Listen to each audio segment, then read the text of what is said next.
how to add a thumbnail to your Roblox game. So the first thing that we need to do is log into Roblox and then click on create here at the top. This is going to take us to the creator hub, and basically we want to select creations from the left hand side. Then find your game here, left click on it, and then we need to go into places here from the left hand side again.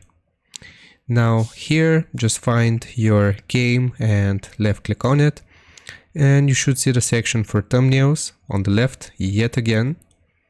Click on thumbnails, and here you can select the media type, so image free. We can upload the thumbnail for our game. So if I want to do this, I'll just select it from my PC, add thumbnail. This thumbnail will be moderated. Are you sure you want to submit this thumbnail?